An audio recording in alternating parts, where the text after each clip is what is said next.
For any nation, the decision to modernize its air force is never merely a matter of military procurement. It is, at its heart, a declaration of identity.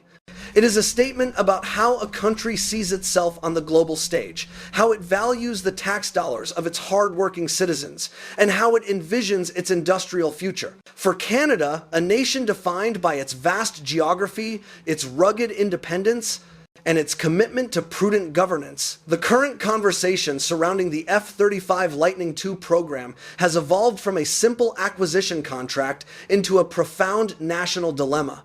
As we stand in the mid-2020s, we are not just looking at a receipt for new hardware, we are looking at a pivotal moment in our history. The choices made in Ottawa today will ripple through the Canadian economy for the next 40 years. They will determine whether we remain simply a customer in the global arms market or rise to become a partner and a producer. The narrative that was sold to the Canadian public at the outset was attractive in its simplicity: a modern fighter fleet, a stable price tag, and no surprises. Yet, as any seasoned business owner from Vancouver to Halifax knows, when a deal sounds too good to be true, the details demand a second look. And right now, the details of Canada's F-35 deal are painting a picture that looks vastly different from the brochure. The unfolding financial reality, from promise to sticker shock. If you are going to spend tens of billions of dollars on a single product, money that comes directly from the pockets of Canadian families,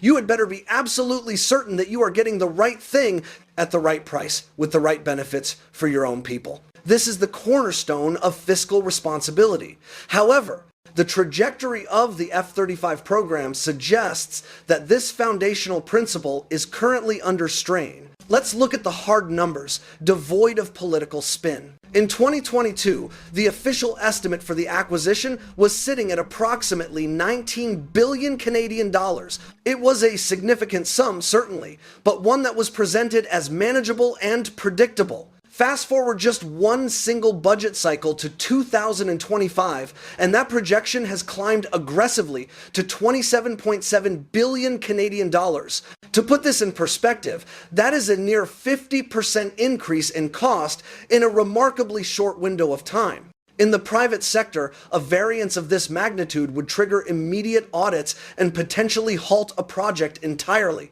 Yet, in the world of defense procurement, the machine marches on. But perhaps the most unsettling aspect of these figures is the lack of a ceiling. No analyst can say with real confidence that the costs will stop rising once we begin to account for the full ecosystem required to keep these jets in the air. We are not just buying a plane, we are signing up for a lifestyle change. When we factor in the long-term support, the necessary base upgrades, and the advanced weaponry required to make the platform effective, some credible scenarios push the total investment up toward 33 billion Canadian dollars. What was originally sold to Parliament and the public as a clean modernization now resembles a decades-long financial commitment with a moving price tag, a blank check signed by future generations. The hidden costs: rebuilding the warehouse. A significant portion of this all-in cost was notably absent from the early storytelling.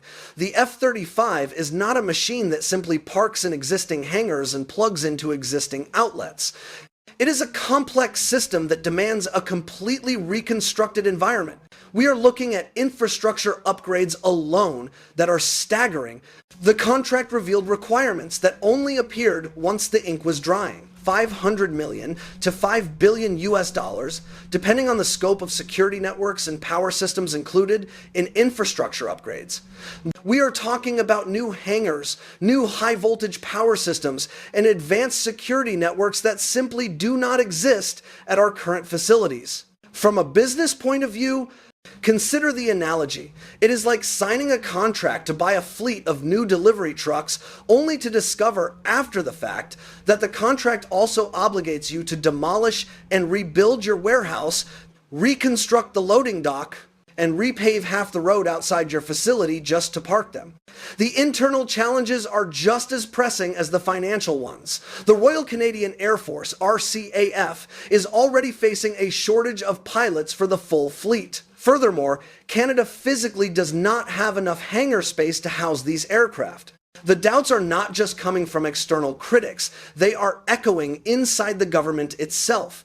Internal notes reveal that officials are relying on planning data that dates back to 2019. In a world of rapidly shifting technology and economics, 6-year-old data is an eternity.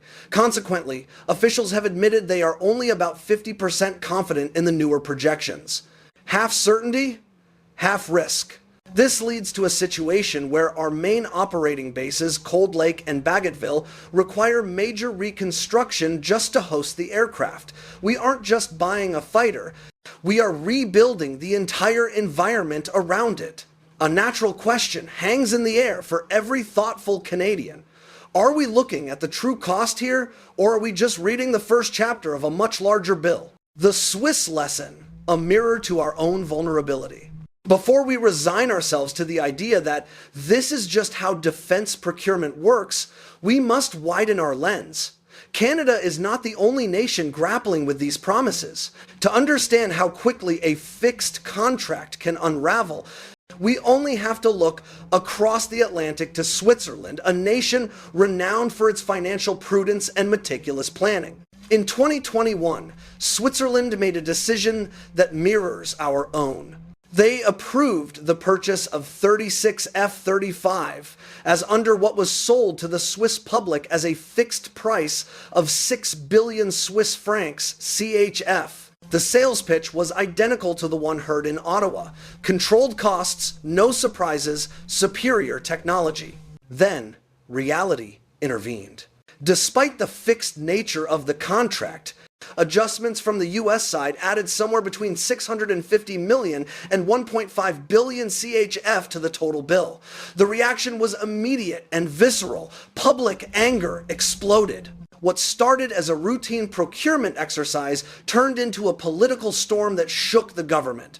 The situation deteriorated further when reports suggested that former Defense Minister Viola Amherd may have known about the financial risks months earlier than she admitted to the public. The issue shifted from being about technology to being about transparency. The Swiss Federal Audit Office had actually warned in 2021 that the so-called fixed price clause was legally fragile. The warning was there, clear and present, but political urgency pushed it aside. Then came a second, purely economic blow that should serve as a wake-up call for Canada. Following the deal, US tariffs on Swiss goods climbed to 39%, the highest in Europe. Suddenly, the fighter deal didn't just look like a military purchase, it looked like a pressure point in a larger, unbalanced economic relationship. If a country as careful, neutral, and meticulous as Switzerland couldn't avoid this spiral of rising costs and political leverage, it raises a very simple, very uncomfortable question for Canada. How stable is any guaranteed price when the buyer doesn't control the system behind it? The Canadian awakening questioning control. After watching Switzerland stumble, Ottawa has begun to look at its own situation with a little less comfort and a lot more scrutiny. The rising F-35 bill has forced a question into the open that has been politely pushed aside for years.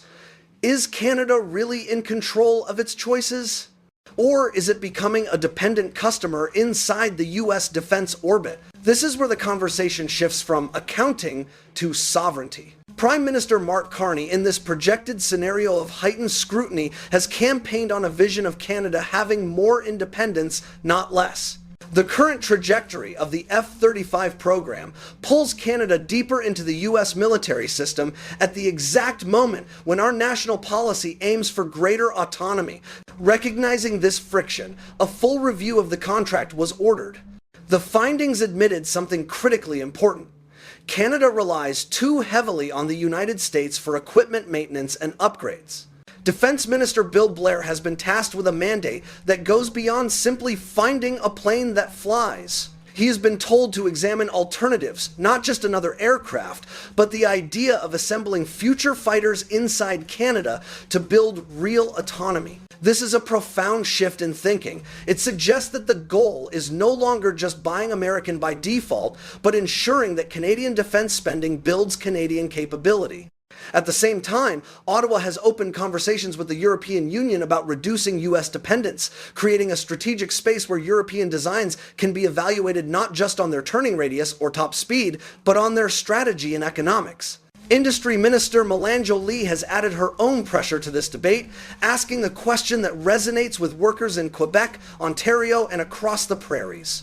Why does a multi-billion-dollar program deliver so little industrial benefit to Canadians? Her view, and the view of a growing number of policymakers, is that defense spending should be an engine for domestic capability. It should not just send value abroad, it should build the foundation of our own high-tech industries. The open door, a commitment, not a chain. Here is the crucial detail that often gets lost in the headlines. Canada is indeed committed to the first 16 F-35 seconds. However, the remaining 72 airframes are not fully locked in. That one fact is the pivot point. It keeps the door open to a very different fleet structure than originally planned. It allows Canada to pause, assess the spiraling costs, look at the lessons from Switzerland, and ask if there is a better way to balance military power with economic nationalism. This hesitation isn't about weakness, it's about wisdom. It is about realizing that in a world of uncertainty, putting all your eggs in one very expensive, foreign-controlled basket might not be the safest bet. As Canada started looking beyond the F-35 for those remaining jets, other contenders began to stand out. One, in particular, the Saab Gripen E, began to attract attention, not because it is the flashiest toy in the window, but because it seems to fit the specific, rugged reality of Canada. The argument for the Gripen isn't just about saving money, though the savings are massive, it's about matching the machine to the mission. Canada has a huge territory, limited budgets, dispersed bases, and vast distances that do not reward the most complex, maintenance-heavy jet. Canada's geography rewards the jet you can actually afford to operate everywhere, every day. But before we dive into the technical brilliance of the alternative, we must understand the philosophical choice Canada faces. We are standing at a fork in the road. One path leads to a deeper integration with the U.S. military-industrial complex, with higher costs but standardized high-end warfighting capability. The other path leads to a diversified approach, one that might complicate our logistics slightly but would grant us economic sovereignty, industrial growth, and a fleet that we can actually afford to fly. The Gripen E, a fighter built for the North. If the F-35 is a high-maintenance, thoroughbred racehorse designed for the pristine tracks of global superpowers, the Saab Gripen E is the rugged, intelligent husky born for the realities of the North. For Canada, a nation defined by unforgiving weather, vast distances, and isolated outposts, the question of fit is paramount. When Canadian policymakers began to look past the marketing gloss of the Joint Strike Fighter program, they found that the Gripen E offered a symbiotic relationship with Canadian geography. The operational data paints a picture of a jet that seems to have been designed with the Canadian Arctic in mind. Unlike its competitors, which often require pristine, long runways and heavy ground support equipment, the Gripen E thrives in austerity. It is capable of operating from 600-foot rough airstrips, utilizing northern airports that would destroy delicate stealth coatings, or even deploying from highway stretches in dispersed locations. This capability is not just a tactical gimmick. For Canada, it is a strategic necessity. It means that in a crisis, our Air Force cannot be grounded simply by bombing a few main runways. The logistical footprint is equally impressive. The aircraft is designed to run with a minimal ground crew, requiring only about 4 technicians and a single conscript to perform a full turnaround. It can refuel and rearm in under 20 minutes, a capability often cited as under 10 in aggressive scenarios, keeping the jet in the fight while others are stuck in the hangar. This efficiency translates directly to readiness. Independent reports place the Gripen's availability at above 85%. Contrast this with the F-35's well-documented struggles to meet international readiness benchmarks, often hovering around 50-60% due to part shortages and software glitches, and the choice becomes one of practical defense versus theoretical capability. For a country with a limited number of pilots and a massive airspace to patrol, the most advanced jet on paper is useless if it is sitting on the tarmac waiting for a software update from a server in another country. The question starts to sound like investing in a reliable workhorse versus a luxury supercar. Is the best jet the most advanced one on the spec sheet, or the one you can actually afford to keep in the air? The economic math. 60% of the cost, 100% of the sense? Beyond the tactical fit lies the undeniable weight of economic reality. In a time of inflation and fiscal scrutiny, the price of sovereignty matters. A 2024 Janes assessment, one of the most respected independent defense analytics firms, estimated the Gripen's lifecycle cost at roughly 60% of the F-35s. This is not a marginal difference, it is a transformative one. Over the 40-year lifespan of a fleet, this difference amounts to billions of dollars in savings on flying hours, maintenance, and spare parts. But the argument for the Gripen goes beyond saving money. It is about where that money goes. With the current F-35 trajectory, a significant portion of Canada's defense budget leaves the country. Money flows south, jobs follow the supply chain to American factories, and core technology stays firmly in foreign hands. We pay for the privilege of protection. Saab's proposal tells a radically different story. It treats the fighter jet not just as a product to be bought, but as the center of a national industrial strategy. The offer includes a binding commitment to assemble Gripen E aircraft inside Canada. This is not merely a screwdriver assembly operation. It is a move projected to generate around 10,000 new aerospace jobs and shift Canada from the role of a simple customer to that of a full production partner. Consider the ripple effect of the proposed infrastructure. A Canadian-run Gripen Center in Montreal that would handle maintenance, upgrades, and systems integration, effectively laying the foundation for a localized fighter ecosystem. A cyber resilience center in Toronto, securing our digital defense infrastructure. A sensor hub in Vancouver, tapping into the tech talent of the West Coast. Expanded aerospace R&D in Montreal. Aerospace 70 and R Oldoc, extending benefits into civilian tech sectors. The bid promises 100% industrial offsets. This means that for every dollar Canada spends on the contract, a dollar comes back into the Canadian economy through investment, subcontracting, and domestic manufacturing. In this model, the plane is only part of the equation. The bigger question becomes, does Canada want to buy a jet or build an industry around it? The crown jewel, intellectual property, and true autonomy. Perhaps the most seductive aspect of the Gripen offer, and the one that speaks most directly to the anxieties raised by the Swiss experience, is the transfer of technology. In the world of modern aerial warfare, software is as important as gunpowder. Currently, with the F-35, the source code is a black box, jealously guarded by the manufacturer and the US government. If Canada wants to integrate a new Canadian-made missile or adjust the radar for Arctic conditions, we must get in line and ask for permission and pay for the privilege. Saab has offered to transfer key technologies and intellectual property to Canada. This is a game changer. It means Canada could upgrade its fleet independently without waiting for US approvals or being held hostage to foreign policy priorities. It grants the Royal Canadian Air Force true sovereign control over its own destiny.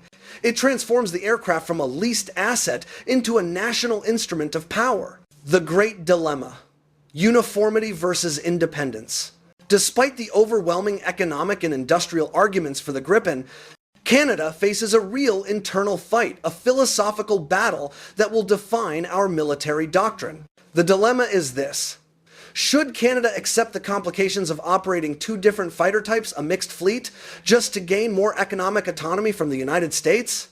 The critics, primarily from the traditional Air Force leadership, say no.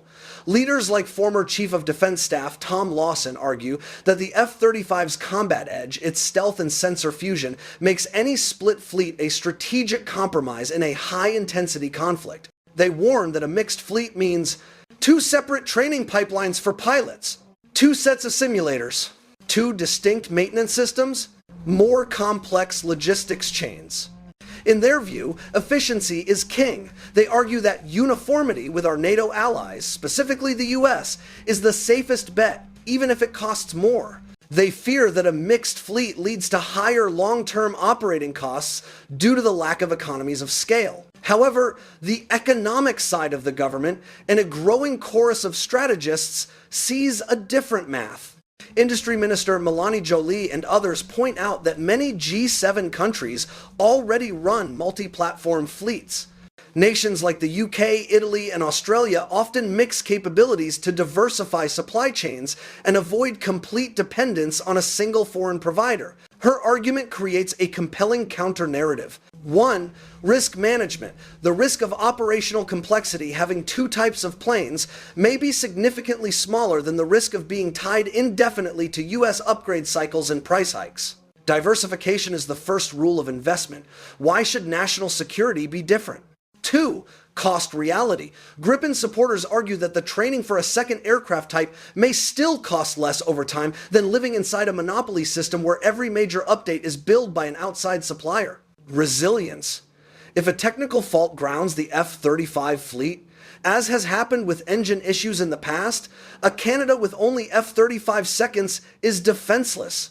A Canada with a mixed fleet still has the Gripen to patrol the skies. In their view, the choice isn't efficiency versus inefficiency, it is dependence versus flexibility. Defining the next half-century. The debate exposes a fault line in Canadian policy that runs deeper than aluminum and composites. Do we prioritize pure military uniformity with our southern neighbor, or do we prioritize long-term industrial self-determination? Whichever path Ottawa chooses will shape the country's strategic identity for the next 30 to 40 years. Next-generation fighter programs are not like buying a fleet of sedans. They are worth hundreds of billions over their lifetime. They lock countries into specific supply chains, diplomatic relationships, and technological dependencies for generations. Switzerland's experience served as the canary in the coal mine. It showed how a deal framed as security can turn into political fallout when costs rise, transparency slips, and trade tariffs are used as leverage. Canada now stands at the same kind of fork in the road. Staying exclusively with the F-35 deepens North American defense ties, ensuring we are perfectly compatible with the U.S. Air Force, but it sends much of the economic value abroad and leaves us vulnerable to the whims of U.S. foreign policy and pricing. Opening the door to the Gripen points to a different model. It is a model where defense spending builds domestic jobs, where Canadian engineers in Montreal and Vancouver design the future of aerospace, and where the Royal Canadian Air Force flies a plane that can land on a frozen highway in the Yukon without needing a team of American contractors to service it. Canada isn't just choosing a jet, it is choosing what kind of economy and what kind of strategic independence it wants for the mid-21st century. Should a fighter be only a military asset, or should it also be a platform that builds national capability? That is the core question, and as the costs rise and the fixed prices dissolve, it is a question that every Canadian deserves an answer to. The runway is open, the options are clear, and the clock is ticking. This decision isn't just about hardware, it's about the future of Canada's independence. If you found this analysis helpful, please hit the like button and subscribe to follow the full story. We want to hear your voice in the comments below. Do you believe Canada should prioritize domestic industrial growth with the Gripen? Is a mixed fleet the smartest path to true strategic sovereignty? Which aircraft do you think best matches the reality of our rugged northern geography? Let's keep this important conversation going. Thank you for watching, stay safe, and best wishes to you all